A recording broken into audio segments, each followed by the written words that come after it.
ನೋಡಿ, ಇದು ಬಹುಶಃ ರಾಜಕಾರಣದಲ್ಲಿ ಇವತ್ತೊಂದು ಮೇಲ್ಪಂಕ್ತಿಯನ್ನು ಹಾಕ್ಕೊಟ್ಟಂಥದ್ದು. ಬಹುಶಃ ಇವತ್ತು ನಾನು ಮಾನ್ಯ ಸಿದ್ದರಾಮಯ್ಯನವರನ್ನು ಎಷ್ಟು ನೆನೆಸ್ಕೊಂಡ್ರೂ ತಪ್ಪಾಗುತ್ತೆ.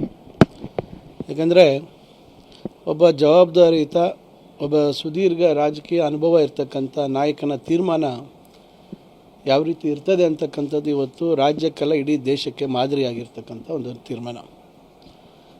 ಕಾಂಗ್ರೆಸ್ ಪಕ್ಷದ ಒಂದು ವರ್ಚಸ್ಸೇನಿದೆ, ಇವತ್ತು ಕಾಂಗ್ರೆಸ್ ಪಕ್ಷದ ವರ್ಚಸ್ಸು ಭಾಳಷ್ಟು ವೃದ್ಧಿಯಾಗಿದೆ. ಕಾಂಗ್ರೆಸ್ ಪಕ್ಷದ ಏನು ಹೈಕಮಾಂಡ್ ಏನಿದೆ ಅವರ ಗೌರವ ಇವತ್ತು ಹೆಚ್ಚಾಗಿದೆ. ಬಹುಶಃ ಭಾಳಷ್ಟು ಜನ ನಿರೀಕ್ಷೆ ಮಾಡಿರಲಿಲ್ಲ. ಆದರೆ ಮಾನ್ಯ ಸಿದ್ದರಾಮಯ್ಯನವರ ಸುದೀರ್ಘ ರಾಜಕೀಯ ಅನುಭವ ಮತ್ತು ಅಧಿಕಾರ ಯಾರಿಗೂ ಶಾಶ್ವತ ಇಲ್ಲ ಅಂತಕ್ಕಂಥದ್ದು ಅವರಿಗೆ ಅವರ ಅನುಭವದ ಪಾಠ. ಅವರು ಪಕ್ಷದ ಗೌರವ ಮತ್ತು ಪಕ್ಷದ ಹೈಕಮಾಂಡ್ಗೆ ಮತ್ತು ಇಡೀ ರಾಜ್ಯದ ಜನತೆಯ ಒಂದು ರಾಜಕೀಯ ವ್ಯಕ್ತಿಗಳ ಮೇಲೆ ಇರ್ತಕ್ಕಂಥ ಗೌರವ ಇವತ್ತು ಒಂದು ಶಿಖರಕ್ಕೆ ಕೊಂಡೊಯ್ತಕ್ಕಂಥ ಒಂದು ಕೆಲಸವನ್ನು ಮಾಡಿದ್ದಾರೆ. ಅದರಿಂದ ಯಾವುದೇ ಗೊಂದಲ, ನಾಯಕತ್ವದ ವಿಚಾರದಲ್ಲಿ ಯಾವುದೇ ಗೊಂದಲ ಇಲ್ಲ. ಶಾಸಕಾಂಗ ಪಕ್ಷದ ಸಭೆ ಆಗುತ್ತೆ. ಅಧಿಕೃತವಾಗಿ ಮಾನ್ಯ ಡಿ.ಕೆ. ಶಿವಕುಮಾರ್ ಅವರು ಈ ರಾಜ್ಯದ ಮುಂದಿನ ಮುಖ್ಯಮಂತ್ರಿ ಆಗ್ತಕ್ಕಂಥದ್ದಕ್ಕೆ ಯಾವುದೇ ರೀತಿ ಅಡ್ಡಿ ಆತಂಕಗಳಿಲ್ಲ. ನೋಡಿ, ನನಗೆ ಮಾಹಿತಿ ಇಲ್ಲ, ಮಾಧ್ಯಮಗಳಲ್ಲಿ ನೋಡ್ತಾ ಇದ್ದೀನಿ. ನಾಳೆ ಶಾಸಕಾಂಗ ಪಕ್ಷದ ಸಭೆ ಕರೀತಾರೆ ಅಂತಕ್ಕಂಥ ಒಂದು ಮಾಹಿತಿ ಬಂದಿದೆ. ಸಮಯ ಮತ್ತು ಸ್ಥಳ ನಿಗದಿಯಾಗಿಲ್ಲ, ಆದರೆ ನಾಳೆ ಇರ್ತದೆ ಅಂತಕ್ಕಂಥದ್ದು. ಇವತ್ತು ದೆಹಲಿಯಲ್ಲಿ ಮಾನ್ಯ ಸಿದ್ದರಾಮಯ್ಯ ಸಾಹೇಬರು ಇದ್ದಾರೆ, ಮಾನ್ಯ ಡಿ.ಕೆ. ಶಿವಕುಮಾರ್ ಸಾಹೇಬರು ಇದ್ದಾರೆ. ವರಿಷ್ಠರನ್ನು ಭೇಟಿ ಮಾಡಿದ್ದಾರೆ ಈಗಾಗಲೇ. ಬಹುಶಃ ಸಂಜೆ ಒಳಗೆ ಅವರು ವಾಪಸ್ ಆಗ್ತಾರೆ. ಪಕ್ಷದ ನಮ್ಮ ಪ್ರಧಾನ ಕಾರ್ಯದರ್ಶಿಗಳು, ನಮ್ಮ ಉಸ್ತುವಾರಿಗಳಿರ್ತಕ್ಕಂಥ ರಣದೀಪ್ ಸಿಂಗ್ ಸುರ್ಜೇವಾಲಾ ಸಾಹೇಬರು ಮತ್ತು ಇನ್ನು ಯಾರನ್ನು ವೀಕ್ಷಕರನ್ನಾಗಿ ನೇಮಕ ಮಾಡ್ತಾರೆ ಪಕ್ಷ ಗೊತ್ತಿಲ್ಲ.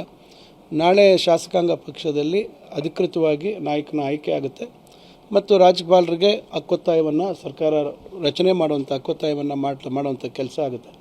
ಬಹುಶಃ ಆಗ ಸಮಯ ಯಾವ ತಾರೀಕಿನಂದು ಪ್ರಮಾಣ ವಚನ ಸ್ವೀಕಾರ ಮಾಡ್ತಾರೆ ಅಂತಕ್ಕಂಥದ್ದು ಗೊತ್ತಾಗುತ್ತೆ. ಸಾಕಷ್ಟು ಅಂದರೆ ದಲಿತ ಸಿ.ಎಂ ಬಗ್ಗೆ ಚರ್ಚೆಗಳಾಗ್ತಾ ಇದ್ವು. ಈ ಸರಿ ಬೇಕೇ ಬೇಕನ್ನುವಂಥ ಒಂದು ಒತ್ತಾಯ ಕೂಡ ಕೇಳಿ ಬರ್ತಾ ಇತ್ತು ಸರ್. ನೋಡಿ, ಈಗ ರಾಜಕೀಯ ವ್ಯವಸ್ಥೆಯಲ್ಲಿ ಎಲ್ಲರಿಗೂ ಒಂದು ಸ್ಥಾನಮಾನ ಅಥವಾ ಒಂದು ಉನ್ನತ ಒಂದು ಅವಕಾಶಗಳನ್ನು ಕೇಳ್ತಕ್ಕಂಥದ್ದಕ್ಕೆ ಎಲ್ಲರೂ ಮುಕ್ತರಾಗಿದ್ದಾರೆ. ಆದರೆ ಇವತ್ತು 2023ರಲ್ಲಿ ಚುನಾವಣೆ ಆದಂಥ ಸಂದರ್ಭದಲ್ಲಿ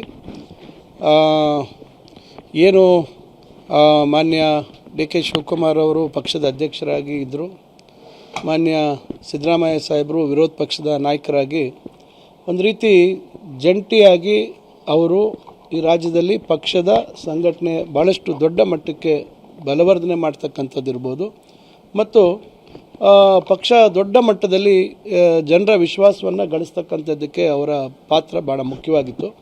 ಬಹುಶಃ ಆ ಸಂದರ್ಭದಲ್ಲಿ ಮಾನ್ಯ ಸಿದ್ದರಾಮಯ್ಯ ಸಾಹೇಬರು ಮುಖ್ಯಮಂತ್ರಿ ಆಗ್ತಕ್ಕಂಥ ಸಂದರ್ಭದಲ್ಲಿ ಬಹುಶಃ ಕಾಂಗ್ರೆಸ್ ಪಕ್ಷದ ಹೈಕಮಾಂಡ್ ಮುಂದೆ ಶಿವಕುಮಾರ್ ಅವರಿಗೆ ಅವಕಾಶ ಮಾಡಿಕೊಡ್ಬೇಕು ಅಂತಕ್ಕಂಥ ತೀರ್ಮಾನವನ್ನು ಮಾಡಿದರು ಅಂತ ಕಾಣ್ತದೆ. ಇವತ್ತು ಅದರಂತೆ ಈಗ ನಡೆದಿದೆ.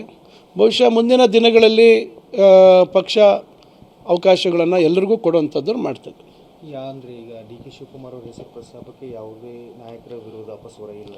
ಖಂಡಿತ ಇವತ್ತು ಯಾವುದೇ ನಾಯಕರು ಕಾಂಗ್ರೆಸ್ ಪಕ್ಷದಲ್ಲಿ ಶಿವಕುಮಾರ್ ಸಾಹೇಬರ ಒಂದು ಹೆಸರಿಗೆ ಯಾರೂ ವಿರೋಧ ಇಲ್ಲ. ಮಾನ್ಯ ಸಿದ್ದರಾಮಯ್ಯ ಸಾಹೇಬ್ರೆ ಅವರೇ ವ್ಯಕ್ತಪಡಿಸಿದ್ದಾರೆ, ನನ್ನ ಸಂಪೂರ್ಣ ಸಹಕಾರ ಶಿವಕುಮಾರ್ ಅವ್ರಿಗಿರ್ತದೆ ಮತ್ತು 2028ರಲ್ಲಿ ಕಾಂಗ್ರೆಸ್ ಪಕ್ಷವನ್ನು ಮರಳಿ ಅಧಿಕಾರಕ್ಕೆ ತರ್ತಕ್ಕಂಥದ್ದಕ್ಕೆ ನಾವು ಒಟ್ಟಾಗಿ ಶ್ರಮಿಸ್ತೀವಿ ಅಂತಕ್ಕಂಥ ಒಂದು ಭರವಸೆ ಜೊತೆಗೆ ಗಟ್ಟಿಯಾದಂಥ ನಿರ್ಧಾರವನ್ನು ಮಾಡಿದ್ದಾರೆ.